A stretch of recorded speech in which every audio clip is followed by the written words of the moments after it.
La simulation des rideaux s'est donc bien déroulée. Il ne nous reste plus qu'à appliquer le résultat de cette simulation pour enregistrer la forme, qu'elle ne soit plus modifiée lorsque l'on avance ou on recule dans le temps.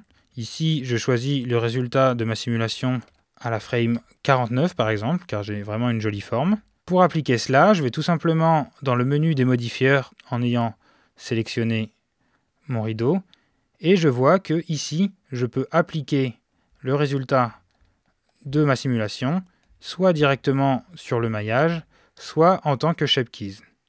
Il est conseillé d'utiliser cette dernière option, comme ceci.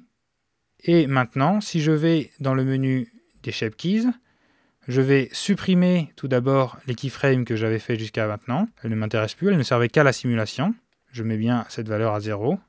Et par contre, je vois que j'ai ici une keyframe close où je peux jouer entre 0 et 1 et ainsi retrouver mon plan d'origine ou alors à 1 avoir vraiment le résultat de la simulation comme nous pouvons le voir ici. Nous allons améliorer un petit peu la présentation de notre rideau avec notamment, nous allons cocher l'option Smooth ici. Nous pouvons voir que nous pouvons ajouter un modificateur subdivision de surface qui va un petit peu améliorer le rendu. Nous pouvons également, si nous le souhaitons, ajouter un modificateur Solidify qui permettrait par exemple d'ajouter une légère épaisseur. Et nous allons surtout accrocher notre rideau au rail que nous avons là-haut. Pour cela, je repasse dans le premier calque, je sélectionne mon rail et je vais également le mettre sur le calque du bas, comme ceci. Comme ça, nous avons de l'espace pour travailler. Je me mets en vue de gauche avec CTRL 3 et je peux bien voir mon rideau. Je peux ainsi le déplacer selon l'axe des Y, comme ceci, pour le positionner environ ici. Voilà. Si on regarde un petit peu le maillage, on peut voir qu'il y a quelques soucis, notamment en bas. Nous voyons que le maillage s'est rentré l'un sur l'autre. Ça, c'est pas si grave que ça. Ça ne se verra pas trop au moment du rendu. Par contre, on voit que si je me mets en vue de face, le maillage, malgré la simulation, n'est pas remonté complètement au niveau 0. Il est monté un petit peu plus haut. Il va falloir donc déplacer manuellement les différents points pour les remettre bien contre le sol. Pour cela, nous passons en mode d'édition. Nous allons sélectionner les premiers points, ici, comme ceci. La première edge loop avec un Alt clic droit. Et nous allons utiliser le Proportional Editing Tool que nous activons ici avec Enable. Nous nous mettons ensuite en vue de face. Et lorsque je fais Grab, je peux voir que automatiquement, les points qui sont dans la zone d'influence de mon déplacement sont affichés. Grab Z. Je peux augmenter ainsi comme ça. Je me mets en vue solide. Grab Z. Et ainsi, on peut ajuster la position de notre rideau. Nous pouvons également, si nous le souhaitons, peut-être nous occuper de ce problème que nous avons ici, où nous voyons que nous avons des points qui se sont mélangés.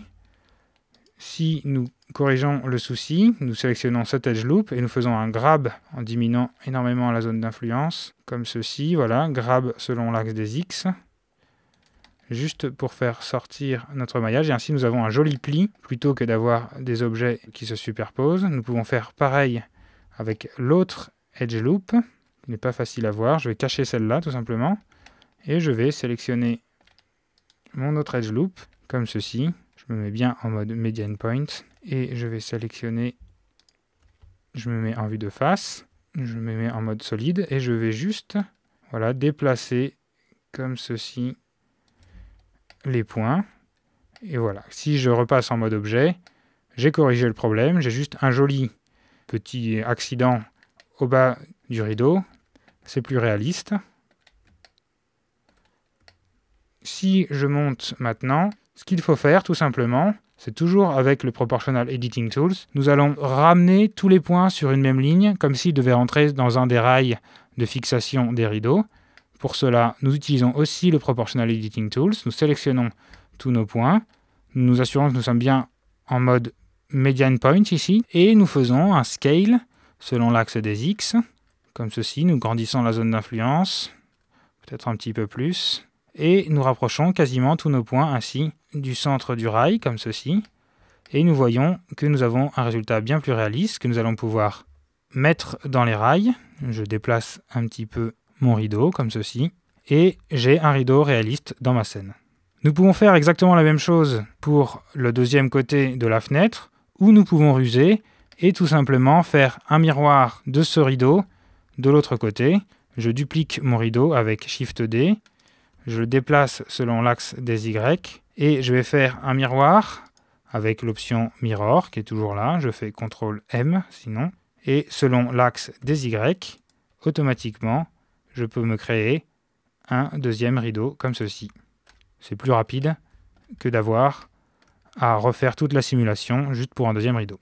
Pour éviter d'avoir exactement les mêmes rideaux, nous pouvons, toujours avec le Proportional Editing Tools, sélectionner par exemple tous les points du haut de ce rideau, nous mettre en vue CTRL 3 pour être bien en face, et faire un Grab Y en augmentant de façon très importante la zone d'influence, comme ceci. Voilà, on descend quasiment jusqu'en bas du rideau, et nous changeons légèrement quelques valeurs, comme ceci. Du coup, nous voyons bien que nous n'aurons pas du tout les mêmes rideaux.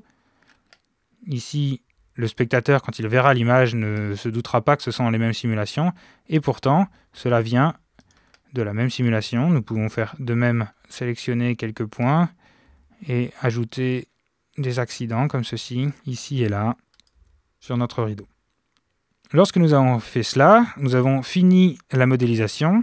Nous pouvons supprimer ce plan qui était juste un plan intermédiaire de travail avec X, et nous activons les deux calques comme ceci. Nous pouvons voir le résultat. Nous avons des jolis rideaux intégrés dans notre scène. La modélisation est terminée. J'active tous les calques et nous avons ici notre scène complète. Nous allons pouvoir passer à l'étape suivante qui va être la création des matériaux pour cette scène. N'oublions pas de sauvegarder avec un file Save As. Toujours étape 17. Nous pouvons même le renommer en modélisation finale.